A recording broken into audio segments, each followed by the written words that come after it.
Even though I'm a totally radical Capri Sun drinking, VHS watching, pizza slinging 90s kid skater boy, I still missed out on quite a bit of the games from that era. So my initial impression of Dusk came purely from the gameplay itself and not from the games that inspired it. I didn't grow up on Quake or Doom or Wolfenstein or Duke Nukem or any of those older titles. Somehow, as a 90s kid, I ended up growing up during the military FPS generation. Call of Duty and Battlefield dominated a very good chunk of my adolescence. So today, we're not going to talk about Dusk's inspirations and how it's this big homage to the bygone golden age of shooters. Many other people who are much smarter than I am have already done videos on that already. Today we're going to talk about how the kid who grew up with the realism-focused, super linear military games learned to love old-school shooter design.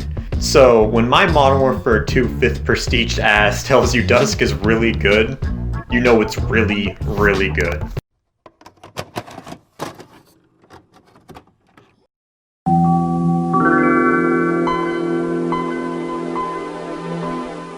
Sure, I've played the original Doom before, but I played Doom the same way I read Shakespeare in high school.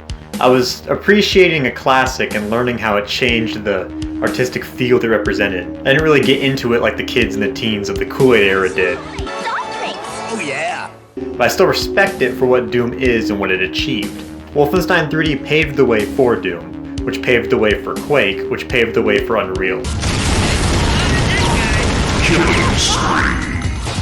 And those games that pioneered the FPS genre paved the road for the AAA reboot of Doom, and the blooming indie shooters like Dusk, Ultrakill, and really all of Nubla Interactive's titles. Seriously, go check them out, their games are awesome.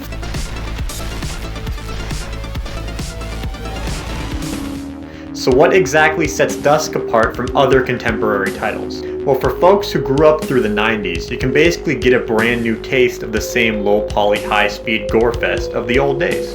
If you did not grow up in the 90s, you can see for yourself why these types of games are such big deals and spark so much love from people. Speed, gore, health pickups, power-ups, purpose-driven weapon design, carrying every single gun with you, maze-like levels, surreal atmosphere, a limited color palette, all these factors that make up 90s shooter design are here, and they are a far cry from the modern shooters we have today.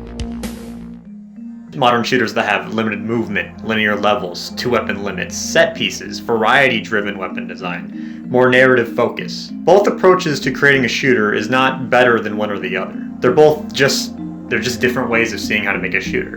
And I really do love modern shooter design. Just look at the last video I did. But what makes Dusk special is it's not just trying to get you to remember the 90s. It's not just alluding to saying, hey, remember this. It's trying to show you that the 90s are even better than you remember. I never really bought the idea that games could age. Like, yes, maybe the original Doom will play a little bit rougher than Doom 2016 and its reboots. But I think both are still worth playing, and they're both still games of merit. Look at the newly released Mario 3D All-Stars, the ported emulator versions of 20-year-old games on the Switch. If people didn't want those, despite being questionable ports, if people didn't want to play those titles, Nintendo wouldn't have released them and people wouldn't have bought them. The design philosophy of 2 decades ago is still extremely engaging and fun, and that counts for both 90s shooters and 90s and early 2000s platformers. In the case for Dusk, the guns felt great. The enemies were extremely fun to shoot and dodge. The level design, while sometimes a little bit too confusing because it is trying to mimic the confusing level design of Doom and Quake, but that's just my opinion, were still very interesting to explore. The horror elements in Dusk really gives it an atmosphere that's rich and mysterious, even if the only way you can interact with the world is by shooting and throwing things at enemies. There's just a great sense of, well, mystery and familiarity in Dusk, both due to the limited graphical style it's mimicking and reminiscent of, and because the game is set in America's rural Pennsylvania. I feel like a lot of people in America can somewhat relate to seeing rural country farming life, even if they didn't grow up around those parts. I didn't even grow up on a farm, and it still felt somewhat familiar to me.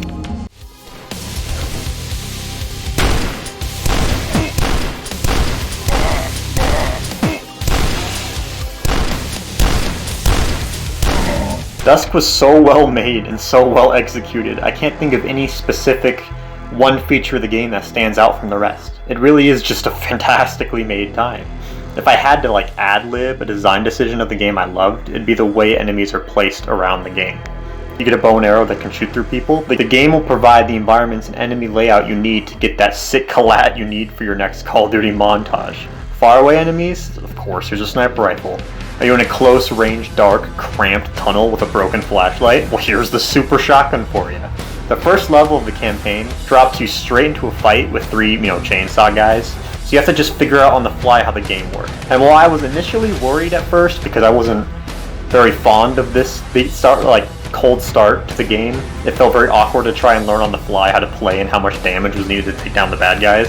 But after I played through the whole game, I realized that this aggressive sink or swim style of just dropping the player into the pool of violence was really important to get the player to understand how aggressively they should always be playing.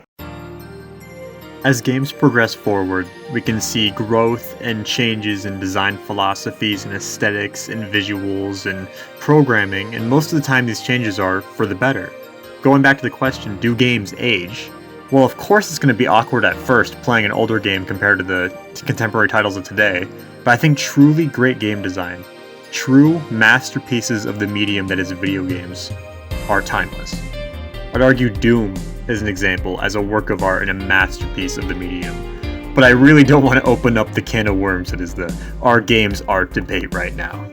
Dusk doesn't really do anything crazy new, but when you play it, it will make you realize just how sweet those late night LAN parties were back in the day. Or maybe that you were born in the wrong generation to begin with.